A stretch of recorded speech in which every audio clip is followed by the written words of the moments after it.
Our next session is with, what is it? Oh, it's Cloud Map, Jesse and Yarmir. So thank you, Sheetal. Thanks, Mike. We'll see you again soon. Hopefully you're around KubeCon virtual or Mike's here in person. If you're at KubeCon, come say hi. And we'll pull up Jesse and Yarmir. Welcome back.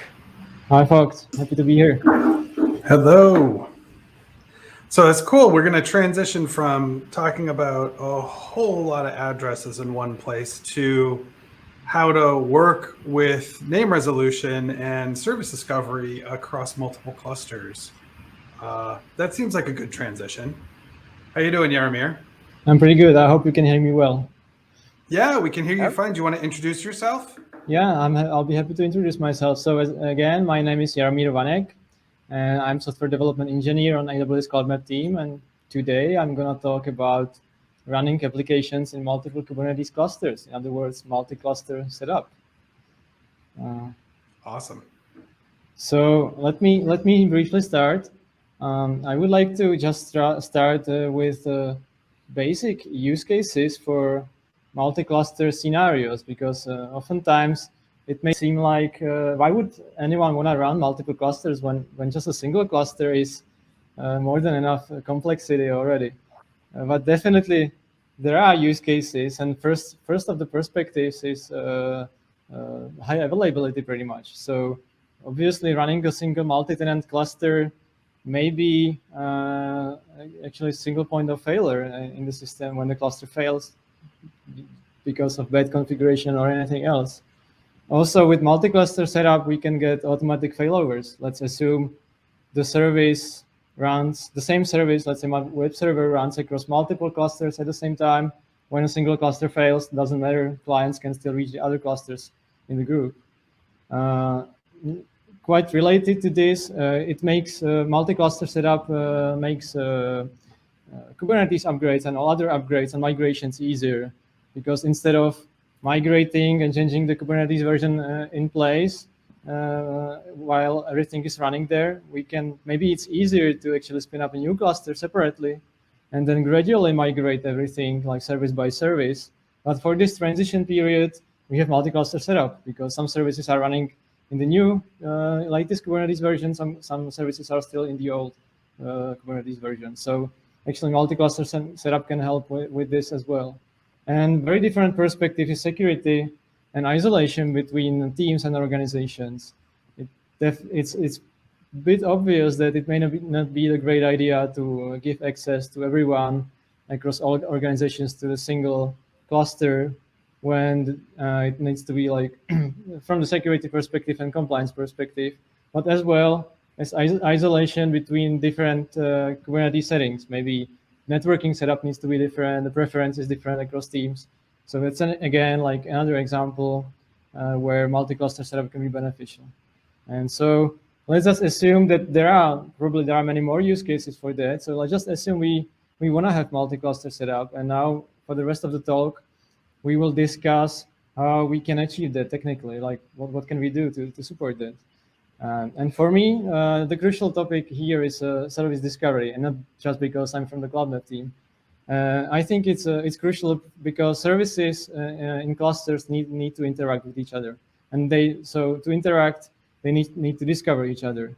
So I just want to quickly recap here how this works with like when we have just single cluster. So the service discovery in Kubernetes clusters, that's something that's built-in mechanism there, and is based on DNS protocol. So essentially, Kubernetes creates a DNS record for us for each running service in the cluster. So in this specific example, when I have a single cluster and I have service A and service B in a local cluster, and so one service needs to reach to service B, it can just use this DNS record following this schema. So it's a service name, that namespace name as an identifier of the service, and then there is a standard suffix svc.cluster.local. And if I send the request to this host name, it just works. The service discovery under the hood works out of the box. But what if we have the multi-cluster setup? Like, what if the service A wants to reach out to service C? It's not that easy. If I follow the example from the previous slide, I'm not gonna get there. And like usually there are workarounds like exposing the service through load balancers or ingresses and some other workarounds that are complex. Luckily, there is a solution, or at least there is an emerging solution for that. So the community, the Kubernetes community proposed new API extension. The official name for this is Multi-Cluster Services API. And essentially what it does, it extends the service resource concept beyond the single cluster boundary. It works it introduced two new custom resource definitions, CRDs, and specifically service export and service import. It's like the usage from the user perspective is super simple. Whenever the service export is deployed to given service, like to give an existing service, it will pretty much extend the service outside of the cluster. So from that moment on, the service is accessible globally, let's say, or at least from other clusters in the group. And then there is a counterpart to this. There is service import, and that means like every service export from one cluster becomes a service import in all other clusters as a placeholder there. And also, as you can notice, the current version of this API is V1 alpha, so it's pretty much experimental. It's not part of the Kubernetes core yet. And also, this is one of the downsides. And other thing is that this implementation, this API proposal doesn't imply any concrete implementation. So it just defines how it should behave, but the behavior may be different depending on cluster provider or different deployment networking and different deployment types. So what we are proposing and what we are announcing today is a new Cloud Map multi-cluster services controller for Kubernetes, which is a specific implementation of this community proposed API. It's an open source package that just has been published to GitHub, so feel free to check that out. It can be deployed as a standalone controller through Helm charts, so it is pretty much compatible with any recent Kubernetes version. You just need to deploy the controller, and you get the multi-cluster services features, multi-cluster services feature just by that. But also, I should mention the work is still in progress. It's similar to the API. It is still experimental. So we are publishing early prototype here, hoping that we'll get early feedback from the community, and also we want to support and get some traction for this package as well for the API. So real quick, I want to just back up a little bit from where, let's say I had two clusters. If I wanted to do it today, I have two services that need to talk to each other. And in that case, I need to expose those services with a load balancer, ingress, something that allows it to be exposed. I could do that privately in the VPC or something as well. And it's like it's not a public load balancer, so that those two endpoints can talk to each other. But I don't have a way to say where the other service is, right? Like I have to like hard code like, oh, it's this load balancer, or I have to make Route 53 entries manually to kind of make sure those things can see each other, because it is outside of that core DNS internal to the cluster environment, right? Exactly, that's exactly the case. And in comparison here, I can just define a service export and everything happens automatically. Right, and so in this case, I have those two clusters with this new controller. One controller, I export a service, and the other cluster, I import a service. And then they magically they figure out, depending on how that's implemented, where that exists. And I don't necessarily need to expose a load balancer at this point to do that. I don't need Route 53. I don't want to manually put Route 53 entries, right? Like I'm just making sure that what I used to have to do to get two clusters or two services to talk to, all of that kind of just goes away and is handled through these exports and imports. Exactly. I think I'll be showing the live demo after this, so we can discuss this in detail, and I'll show what steps we need to take to make this work. But just to answer this question, I think I'm gonna use this slide with the architecture overview, because it actually shows like how exactly it works under the hood. So if I have my multi-cluster scenario, I have two clusters along each other. So cluster 1 and cluster 2, and in the middle I have AWS Cloud Map, I haven't mentioned that before, but that's the engine that actually this whole thing is running on. So for those who don't know what AWS Cloud Map is, it's a pretty much a service managed service discovery solution in AWS space. So it works as a service registry. So in our example here, it works as a shared storage between all clusters. So both clusters are running the controller, and the only task for the controller is to monitor the Kubernetes API server and state of the cluster and synchronize this with Cloud Map. So all clusters will store their services, register their services and corresponding endpoints to Cloud Map, and Cloud Map behaves as a shared storage here. So if we follow the path of, let's say, service C, we can see that service C is being exported to Cloud Map, and all other clusters can see the service C exported there, and they'll introduce service import, which is essentially a placeholder, local placeholder for the service that can be used as if the service was running locally. So it's completely transparent then for the client. And in that case, Cloud Map with this controller is kind of acting like a global core DNS for us, right? It's giving us those DNS entries, and it's doing that syncing between the clusters because the controllers are looking for what's an export and what's an import. That's right, yeah. The Cloud Map behaves as a shared storage that's not like Route 53, but it can be replacement for that. Like it's just the scalability and propagation and performance is better than Route 53. Cool. So any other question before I proceed? No, keep going. I'm enjoying it. All right. So in the next slide, actually, I'm gonna skip to the live demo. I'm gonna show how all this wires together.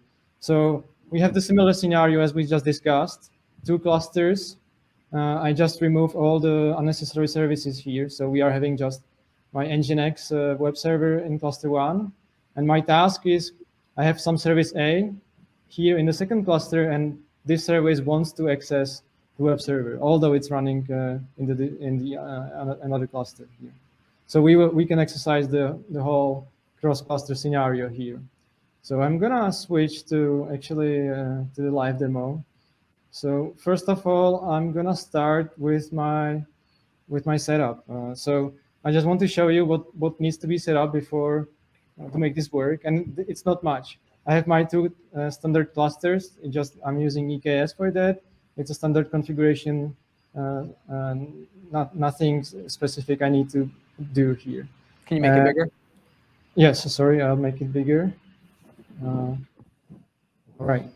So this is my standard 2 clusters. What I need to do, I just need to install the package we discussed from GitHub to each of those clusters.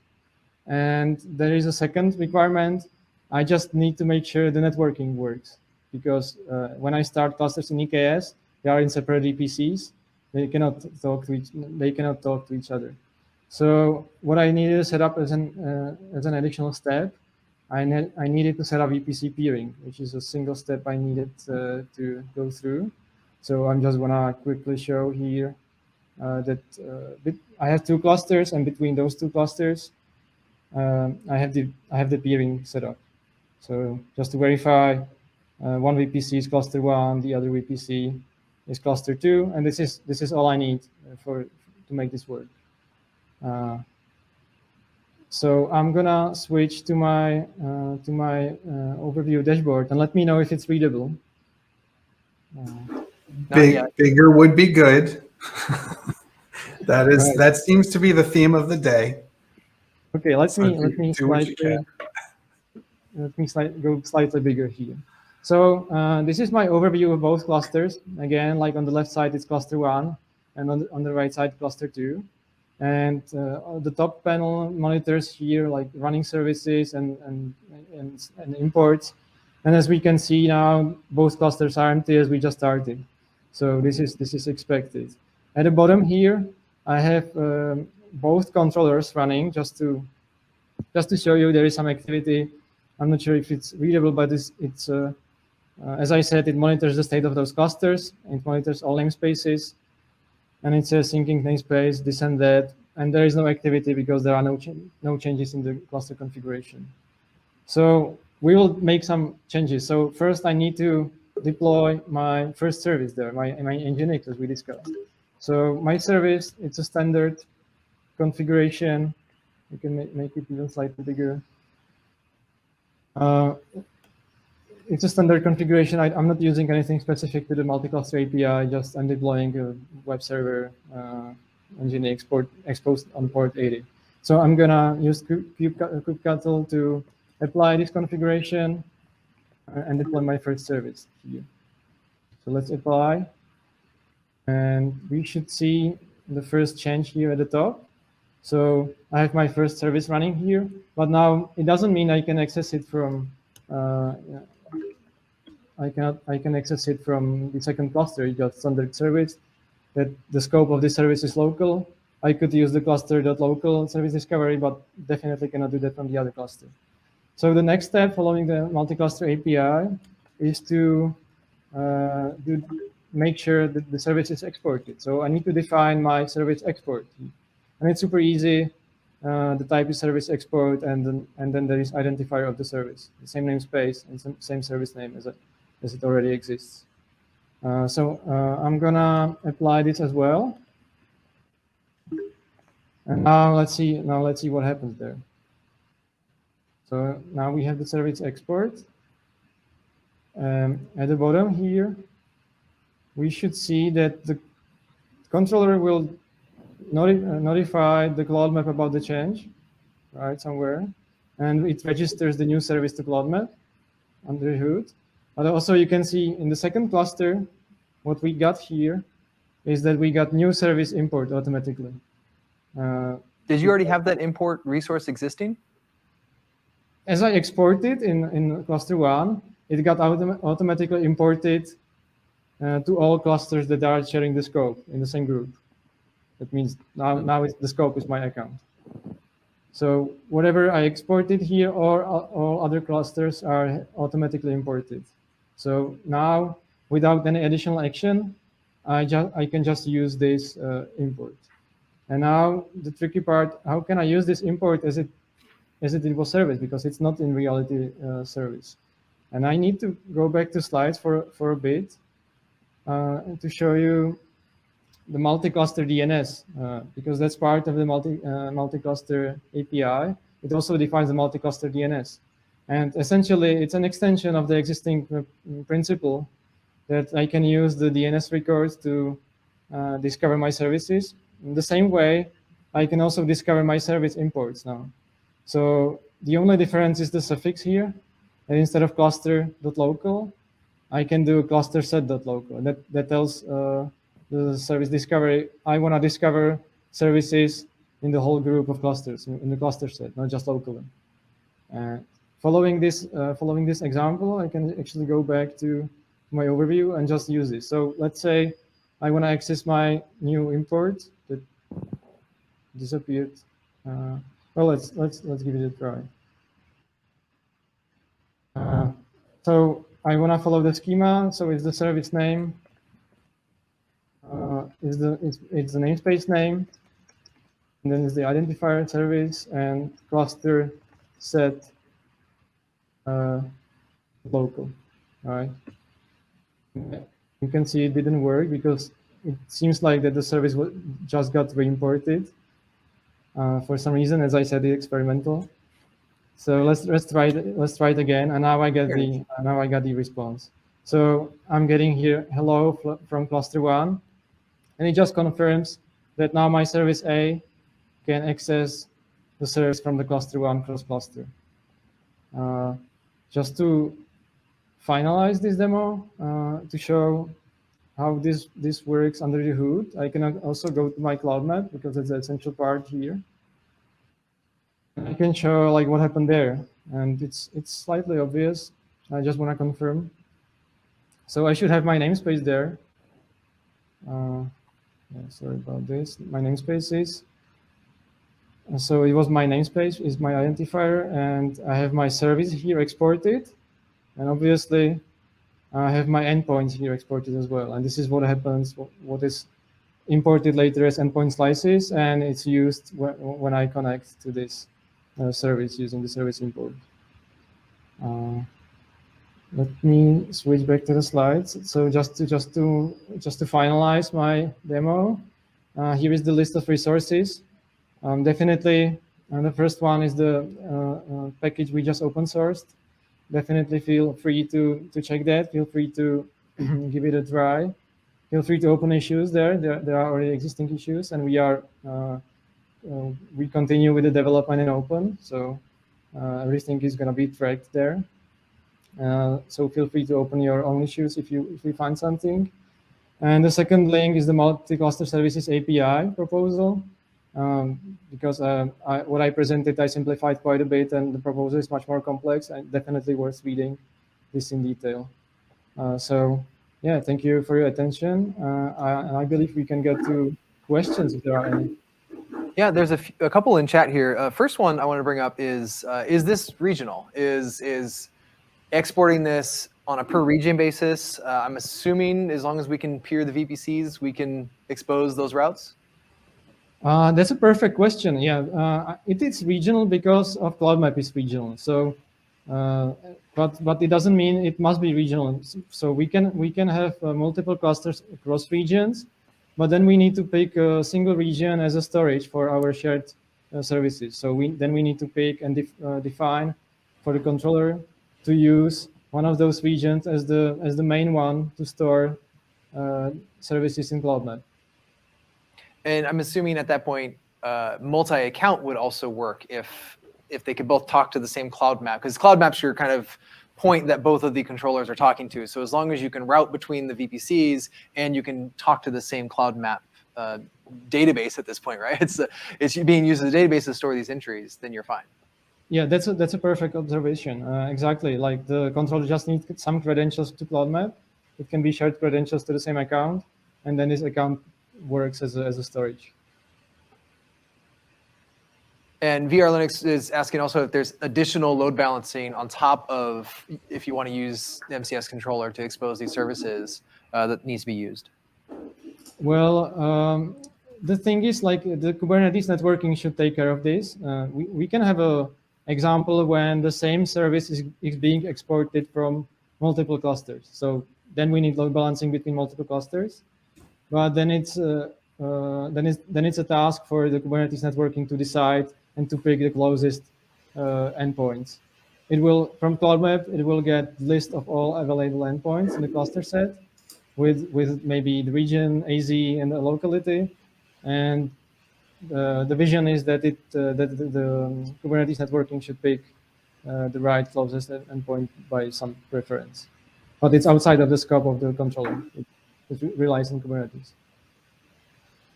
And being an open source controller, I saw it earlier and I can't find it in chat right now, but this doesn't have to be an EKS cluster, right? What does that mean for if you're self-managing a cluster or running something else, clusters that need to talk to each other? How does that work? Could I do it with an on-prem EKS Anywhere cluster?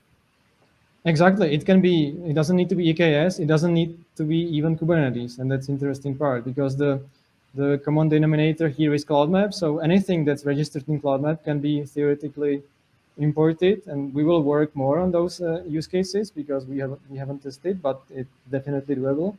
So if I have my ECS cluster and EKS cluster alongside, they could also talk to each other because ECS integration is already can already register endpoints to Cloud Map by design, by default.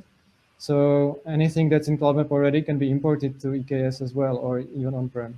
So I have EC2 instances that are running Nginx. I expose those into Cloud Map, and I can import those into Kubernetes as a service. Exactly. And that's some scenario we need to define more, because probably it needs to be configurable. Like what needs to be, it shouldn't be automatic, like in this case as I presented. That's cool. I like the design of using a controller for this and a CRD, and especially leveraging the upstream KEP, to define that, right? I think this is a perfect example of not to wax too poetic, but a perfect example of using like the scalability and native AWS service that's right there to use. It's fairly affordable to use, especially depending on your application. It can be very affordable. And then, leaning into this controller design where it just makes using it in a Kubernetes environment that much simpler. It also works with EC2, it works with ECS. So it's sort of like if you already have resource, if you already have compute environments in AWS, it just makes even more sense. So, and the other thing that caught my eye here is as you said, it sort of gives an implementation to this KEP upstream, to this idea that we should have these. You've actually built, an example of one. So I think this is great. So what are the plans for this? I mean, you'd said it's pretty early, like real early, right? So you're sharing this really early just to get people's feedback and to sort of engage with folks to see if they could use it. What are the plans from here?